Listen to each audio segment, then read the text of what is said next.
فرمایا تم میں سے کامل ایمان اس شخص کا ہے جس کے اخلاق اچھے ہیں، خلق اچھا ہے، جس کا منہ میٹھا ہے، جس کی بولی ٹھیک ہے۔ وہ کیا کسی نے کہا تھا، لہجے میں اگر رس ہو تو دو بول بہت ہیں۔ انسان کو رہتی ہے محبت کی زبان یاد، انسان کو محبت کی بولی یاد رہتی ہے۔ تو کہا کہ جس کا خلق اچھا، اور دوسرا فرمایا جو اپنے اہل خانہ کے ساتھ ٹھیک ہے، سارے زمانے سے ٹھیک ہے، گھر والوں سے ٹھیک نہیں ہے، تو پھر کیسے زندگی میں سکون آئے گا، طمانینت آئے گا، کیسے چین آئے گا؟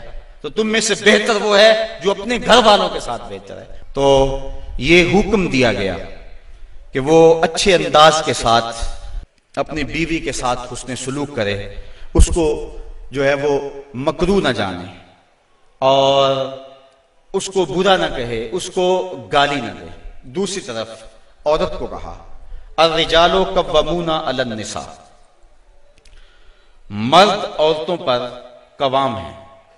تو مرد حاکم بنایا گیا ہے، لیکن حاکم کا یہ مطلب بھی مرد نہ سمجھے کہ وہ جب چاہے عورت کو مارنا شروع کر دے، اس کو غلام سمجھے اور اس کی اہمیت ہی نہ سمجھے، بلکہ عورت کو برابر مشاورت میں شریک رکھے۔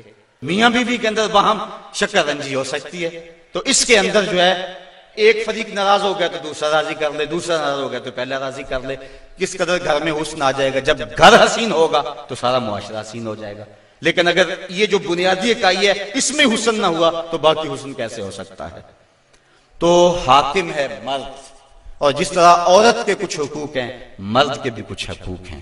نفلی روزہ رکھنا اگر عورت کو ہو تو وہ خامن سے پوچھ کے رکھے گی، خامد کی اجازت اور اذن کے بغیر عورت روزہ بھی نہیں رکھ سکتی، کیونکہ خامد کی رضا کا حاصل کرنا عورت کے لیے بہتر نفلی عبادت ہے۔ اس لیے اگر خامد راضی نہیں ہے تو روزہ نہ رکھے، راضی ہے تو رکھ لے۔ اور فرمایا حضور علیہ السلام نے دوسری بات یہ ہے کہ وہ اس کے گھر میں جس کو وہ ناپسند کرتا ہے اس کو آنے نہ دے، اذن نہ دے۔ اللہ کے محبوب علیہ السلام نے فرمایا وہ عورت جو اس حال میں مری کہ اس کا خامد اس پہ راضی تھا، فرمایا وہ عورت سیدھی جنت میں جائے گی۔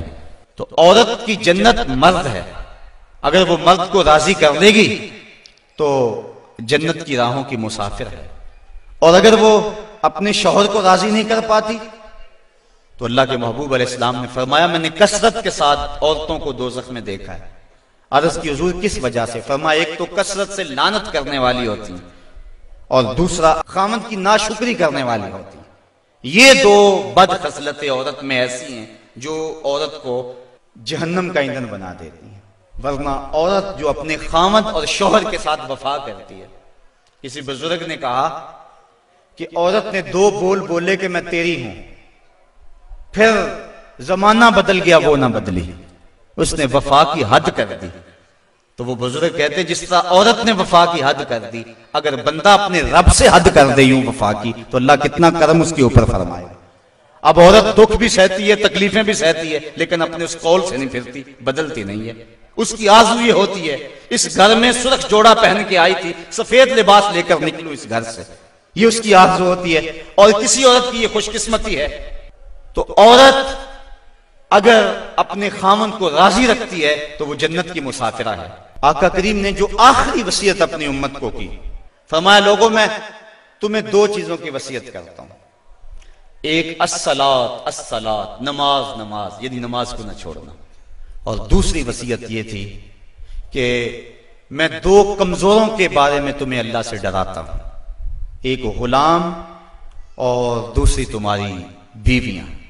ان دو کمزوروں کے بارے تمہیں اللہ سے ڈراتا ہوں، ان پہ ظلم نہ کرنا، انہوں نے بھاگ تو جانا نہیں ہے، گھر سے نکل تو جانا نہیں ہے، تو ان پہ ظلم کرو گے تو یہ دکھی ہو جائیں گے۔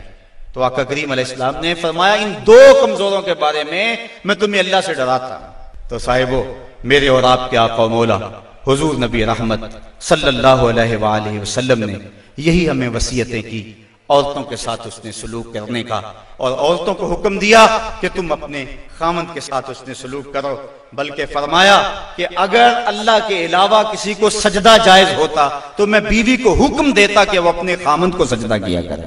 اللہ تعالیٰ جل شانہ کی بارگاہ میں دعا ہے کہ مجھے اور آپ کو رسول کریم کے بتائے ہوئے راستوں پر چلنے کی توفیق عطا فرمائے۔